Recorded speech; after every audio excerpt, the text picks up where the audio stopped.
meus amigos ouvintes da Rádio Estelar. Quem tem acompanhado a programação sabe que eu estou fazendo comentários sobre as obras básicas do Espiritismo. Então hoje nós vamos falar um pouquinho sobre o livro que para mim é o primordial, é o principal, que se trata do Evangelho segundo o Espiritismo. Em sua introdução, ele fala assim num trechinho: qual o objetivo desta obra?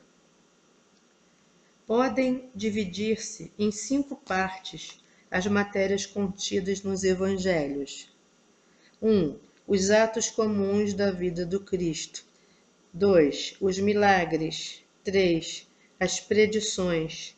4. As palavras que foram tomadas pela Igreja para fundamento de seus dogmas. 5. O ensino moral. As 4 primeiras têm sido objeto de controvérsias. A última, porém, conservou-se constantemente inatacável. Bem, que nós temos a ressaltar, não é? Que para um indivíduo se tornar um espírita ou alguém que crê nos dogmas do espiritismo, na reencarnação, no livre-arbítrio, na lei de causa e efeito, é necessário que ele tome a consciência da necessidade da sua mudança moral, da sua transformação moral, da reforma interior, né? E de assumir a responsabilidade sobre seus atos. E esse livro, o Evangelho segundo o Espiritismo, ele trata como se fosse um princípio básico de todas as relações sociais. Por quê? Porque ele troca em miúdos os ensinamentos de Jesus, o maior espírito que já habitou o planeta Terra, a alma mais doce, mais pura, mais iluminada que governa o nosso planeta desde antes de sua criação.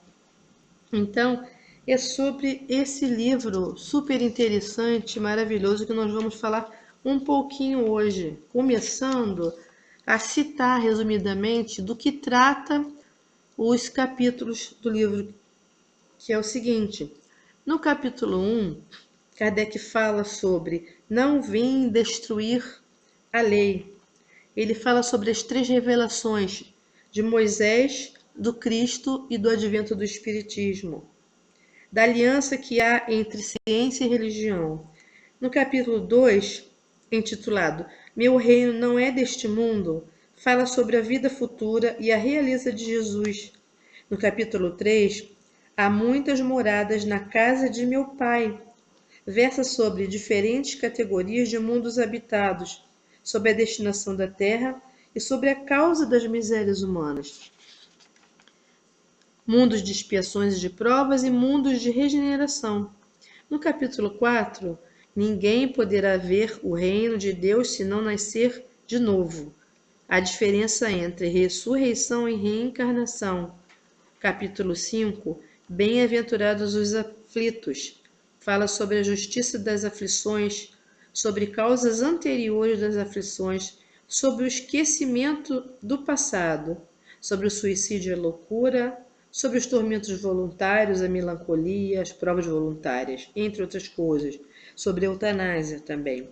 No capítulo 6, intitulado Cristo Consolador, ele fala sobre o jugo leve, o Consolador prometido, o papel de Jesus e o papel do Espiritismo. No capítulo 7, Bem-aventurados os pobres de espírito. Ele fala, dentre outras coisas, sobre o orgulho e a humildade e sobre a missão do homem inteligente na Terra. No capítulo 8, Bem-aventurados os que têm puro coração. Fala sobre a simplicidade e a pureza de coração e o pecado por pensamento. Capítulo 9, Bem-aventurados os que são brandos e pacíficos. Fala sobre a paciência, fala sobre a cólera. Capítulo 10, Bem-aventurados os que são misericordiosos. Não julgueis para não serem julgados. Capítulo 11, Amar o próximo como a si mesmo. Fala sobre o egoísmo, sobre a fé e a caridade. Capítulo 12, Amai os vossos inimigos. Retribuiu o mal com o bem e sobre os inimigos desencarnados. capítulo 13, não saiba a vossa mão esquerda o que dá a vossa mão direita, que é o dar sem esperar retribuição. Fala sobre caridade material e caridade moral. Próximo capítulo, que é o 14, honrai vosso pai e vossa mãe. Fala sobre a parentela corporal e a parentela espiritual. Capítulo 15, fora da caridade não há salvação. Fala sobre a necessidade da caridade, segundo Paulo. Capítulo 16, não se pode servir a Deus e a Mamon. Fala sobre a utilidade providencial da riqueza e sobre o desprendimento dos bens materiais. Capítulo 17, sede perfeitos. Fala, dentre outras coisas, sobre o papel do homem de bem, sobre cuidar do corpo e do espírito. Capítulo 18, muitos os chamados, poucos os escolhidos. Pelas suas obras é que se reconhece um cristão. Capítulo 19, a fé transporta montanhas, fala sobre o poder da fé. Capítulo 20, os trabalhadores da última hora, qual é a missão dos espíritas? Quem são os obreiros do Senhor? Capítulo 21, haverá falsos cristos e falsos profetas. Conhece-se a árvore pelo fruto, e sobre os falsos profetas. Capítulo 22, não separeis o que Deus juntou. Fala sobre a indissolubilidade do casamento e o divórcio. Capítulo 23, estranha moral. Não vim trazer a paz, mas a divisão. Capítulo 24, não ponhais a candeia debaixo do alqueire. Por que fala Jesus por parábolas? Capítulo 25, buscai e achareis. Ajuda-te a ti mesmo, que o céu te ajudará. Não vos afadigueis pela posse de ouro. Capítulo 26, dai gratuitamente o que gratuitamente recebestes. Fala sobre o dom de curar e sobre as preces pagas. Capítulo 27, pedi e obtereis. Cita a eficácia da prece, a transmissão do pensamento e a maneira correta de orar. E ao finalzinho, no capítulo 28, temos uma coletânea de preces espíritas.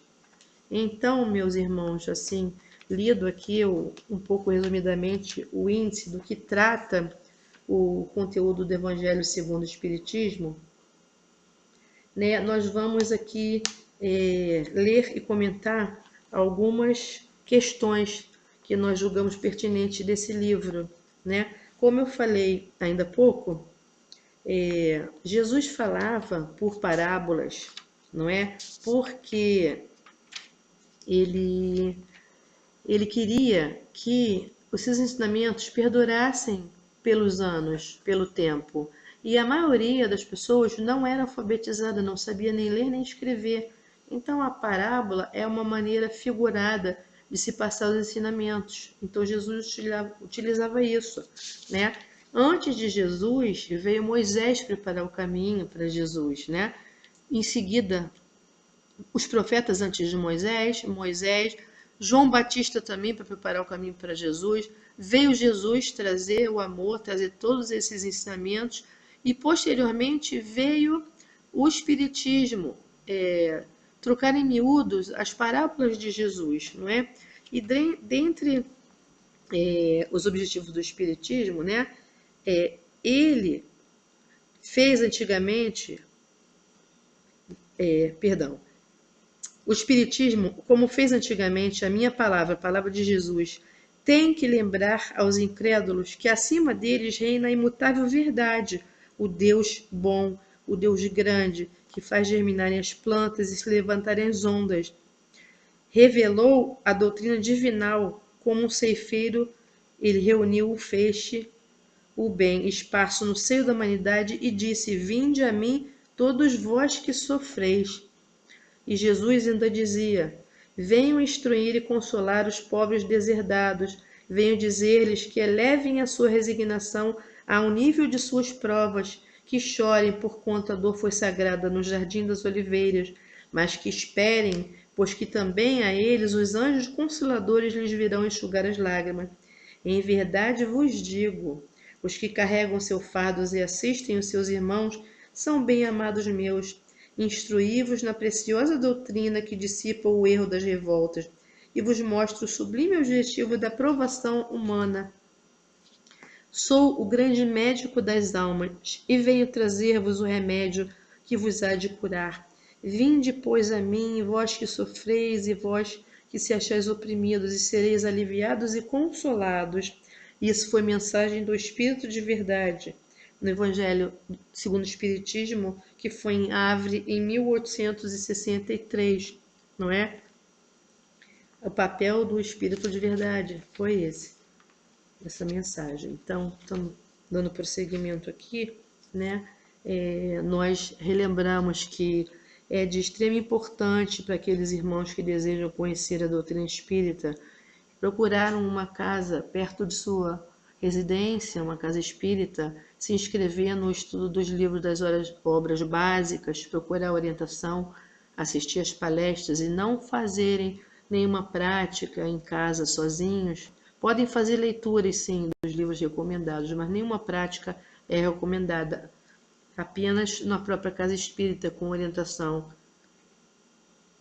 Então, aqui no Evangelho ainda, no capítulo 7, Kardec cita qual seria a missão do homem inteligente na Terra. Nós vamos ler esse trecho porque cremos que o Espiritismo entende todas as leis da natureza, fazendo com que o ser humano reflita, não aceite gratuitamente o que é falado, o que vos é pregado, mas que reflitam e o que cala em vosso coração, o que venha a ser a verdade ou não, porque muitos são as pessoas que falam em nome de Jesus, que falam em nome de uma fé, de uma crença, mas há de se tomar como verdadeira aquelas que estiverem de acordo com o crivo da razão, com o bom senso. Então, a missão do homem inteligente na Terra fala mais ou menos assim no item 13 do capítulo 7. Não vos ensoberbais do que sabeis, porquanto esse saber tem limites muito estreitos no mundo em que habitais. Se Deus, em seus desígnios, vos fez nascer num meio onde pudestes desenvolver a vossa inteligência, é que quer que a utilizeis para o bem de todos. Isso é uma missão que Ele vos dá. A inteligência é rica de méritos para o futuro, mas sob a condição de ser bem empregada. Se todos os seres humanos que a possuem dela se servissem de conformidade com a vontade de Deus, fácil seria para os espíritos a tarefa de fazer que a humanidade avance. Infelizmente, muitos a tornam instrumento de orgulho e de perdição contra si mesmos. O ser humano abusa da inteligência como de todas as outras faculdades. No entanto, não lhe faltam ensinamentos que o advirtam. Uma mensagem de Ferdinando em Bordeaux de 1862.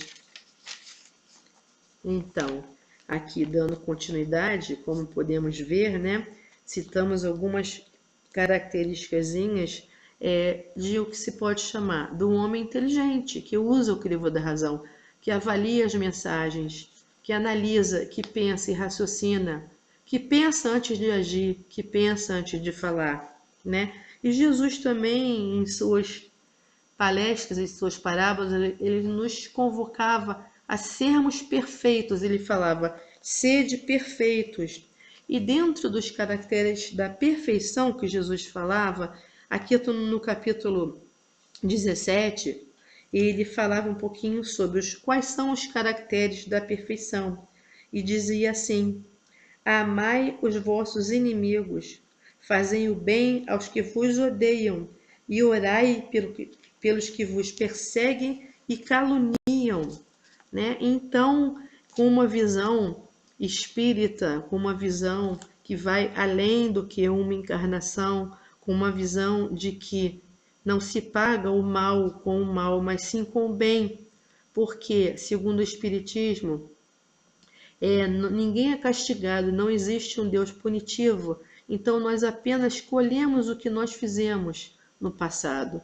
E muitas das vezes nós escolhemos as provas e as expiações que vamos passar, que vamos enfrentar, devido aos caracteres da nossa personalidade que nós precisamos melhorar. A paciência, a tolerância, o desapego.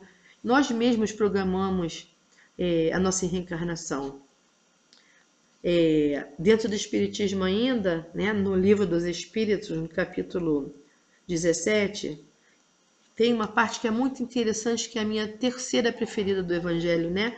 Tem até uma música do Nando Cordel, intitulada Homem de Bem, na qual Kardec fala assim: o homem de bem, o verdadeiro homem de bem, é o que cumpre a lei de justiça, de amor e de caridade. Interroga a consciência sobre seus próprios atos. Pergunta a si próprio se violou as leis, se não praticou o mal, se fez todo o bem que poderia, se desprezou voluntariamente alguma ocasião de ser útil, se ninguém tem queixas dele. Enfim, se fez aos outros tudo o que desejara lhe fizessem. O homem de bem deposita fé em Deus, na sua bondade, na sua justiça, na sua sabedoria. Sabe que sem a sua permissão nada acontece e se lhe submete à vontade em todas as coisas. Tem fé no futuro, coloca os bens espirituais sempre acima dos bens materiais. O homem de bem sabe que todas as dores, decepções são provas ou expiações e as aceita sem reclamar, sem murmurar. Ele faz o bem pelo bem, sem esperar paga alguma. Ele retribui o mal com o bem. Ele toma a defesa do fraco contra o forte e sacrifica até mesmo seus próprios interesses pela justiça. O homem de bem encontra satisfação nos benefícios que espalha, nas lágrimas que enxuga. Seu primeiro impulso é sempre para ajudar o próximo, antes de pensar em si mesmo. O homem de bem é bom, humano, benevolente para com todos, sem distinção de raças, de crenças, porque em todos os homens vê seus irmãos. O homem de bem respeita todas as convicções e não lança anátema aos que, como ele, não pensam. Em todas as circunstâncias, toma por guia sempre a caridade. O homem de bem não alimenta o ódio, nem rancor, nem desejo de vingança. A exemplo de Jesus, ele perdoa e esquece as ofensas, por saber que perdoado lhe será conforme houver perdoado. O homem de bem é indulgente para as fraquezas alheias, nunca se compraz com os defeitos alheios. Ele estuda as suas próprias imperfeições incessantemente e trabalha em combatê-las.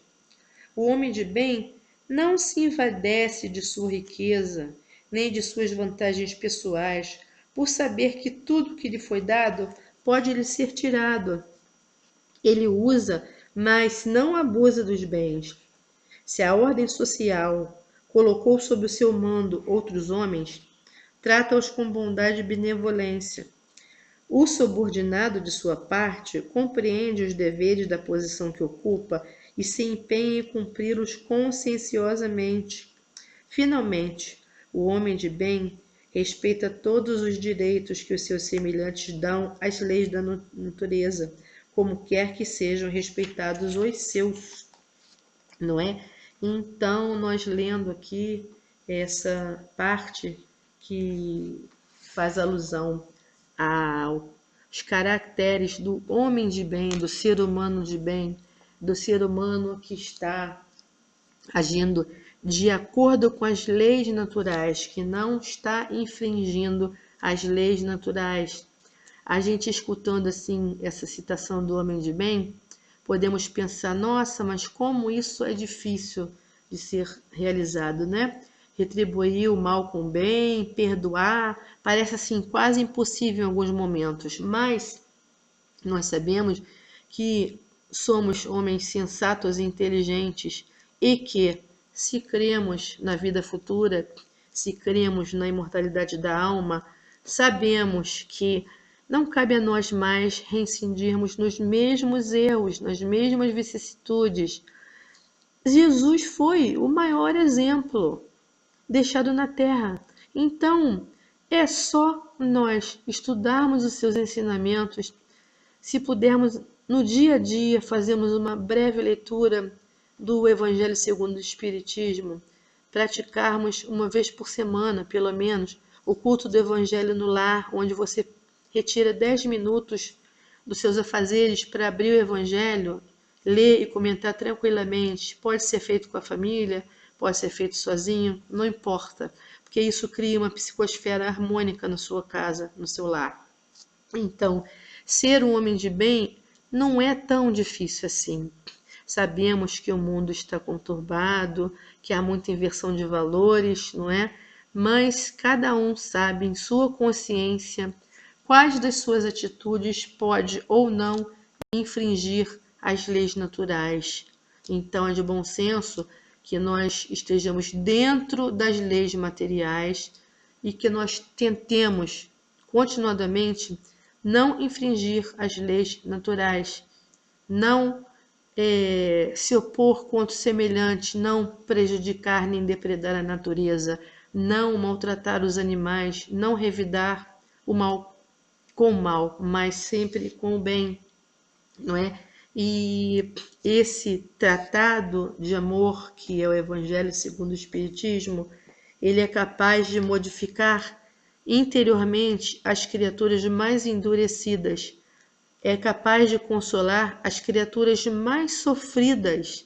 Então, ao meu ver, é importante, tanto quanto os outros livros, mas esse é aquele livro que toca na parte mais difícil do ser humano, que é nos sentimentos, é na sua modificação moral, na modificação do seu pensamento, das suas atitudes, porque ninguém disse que seria fácil, mas nós estamos aqui para uma caminhada de evolução. Nós não estamos aqui para revidar o mal, para ofender quem quer que seja, né? E se nós nos entendemos como espíritos imortais que estamos habitando temporariamente um corpo físico, né? E a qualquer momento podemos retornar para a pátria espiritual, não queremos levar conosco, com nosso espírito, as mazelas, os erros e as dores e sofrimentos, porque é isso que acontece quando nós vivemos exclusivamente focando a matéria, esquecendo-nos de cuidar da nossa parte espiritual, esquecendo de cultivar a paz dentro de nós, de tentarmos nos melhorar um pouquinho a cada dia e fazer a cada dia um pouquinho mais de bem, de caridade, de boas atitudes. Então, se pudesse, ficaríamos aqui fazendo as 10 palestras sobre o livro do Evangelho segundo o Espiritismo, porque tem assunto e todos são igualmente interessantes, necessários e importantes, extremamente importantes, porque, como eu disse, tocam no sentimento humano e na questão dos relacionamentos interpessoais. Então, no livro dos Espíritos, nós temos ali a explicação filosófica. No livro dos Médiuns, as explicações sobre os mecanismos da mediunidade. No Evangelho, nós temos como podemos modular o nosso coração para que isso seja refletido nas nossas atitudes e não criemos mais problemas, nem para o próximo, nem para nós próprios. E no final do Evangelho segundo o Espiritismo, tem um capítulo inteirinho sobre preces, sobre orações, como devemos orar, não é? Não é simplesmente o proferir palavras, né? Segundo o Espiritismo, a verdadeira prece é a que vem do coração. É válido que se utilize das orações, que são preces padronizadas, como, por exemplo, o Pai Nosso, que é uma prece muito poderosa, né? Uma oração muito poderosa. Mas também aquelas preces que fazemos com as nossas próprias palavras, mas que venham sentidas do fundo do coração, não é? Então, Terminando aqui a nossa breve preleção sobre o Evangelho, que não há como falar sobre todo ele, né? Mas, novamente, eu repito, é um livro que eu recomendo que todos tenham na sua cabeceira. Aqueles que estão interessados em saber um pouquinho da vida espiritual, os buscadores, não é? Os que sentem que não é apenas esse corpo material que existe, que há algo mais além, que há outros mundos habitados, que há espíritos ao nosso redor querendo nos ajudar e que muitas vezes não conseguimos captar as boas intuições porque nós nos mantemos numa frequência baixa, numa frequência terra a terra. Então, é necessário que busquemos momentos de oração, momentos de reflexão, boas leituras, para que possamos elevar um pouquinho essa nossa vibratória e alcançarmos essas boas intuições. Então, vamos fazer agora conjuntamente aqui uma prece que foi criada pelo próprio Chico Xavier, que diz assim: Senhor, ilumina meus olhos para que eu veja os defeitos da minha alma e, vendo-os, eu não comente os defeitos alheios.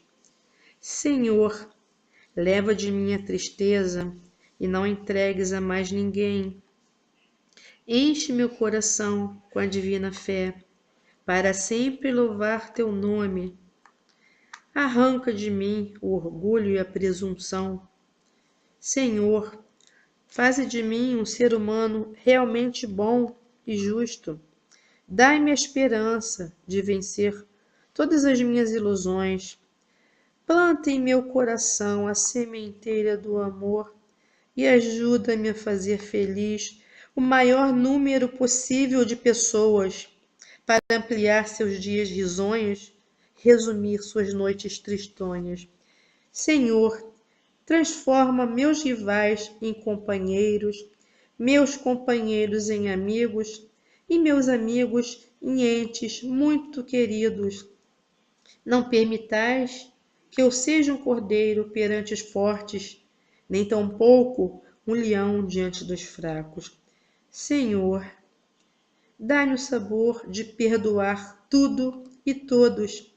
Afasta de mim o desejo de vingança, mantendo sempre em meu coração somente o amor, que assim possa ser. Então, que possamos imitar o nosso irmãozinho Francisco Cândido Xavier, que na sua vida somente o bem fez e gratuitamente, pois Jesus já falava: dai de graça o que de graça recebeis.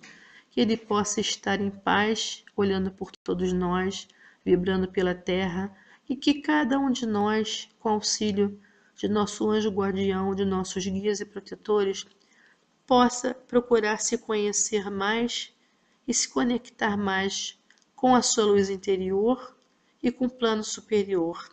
Que a paz possa estar em todos os lares neste momento, hoje e sempre, graças a Deus.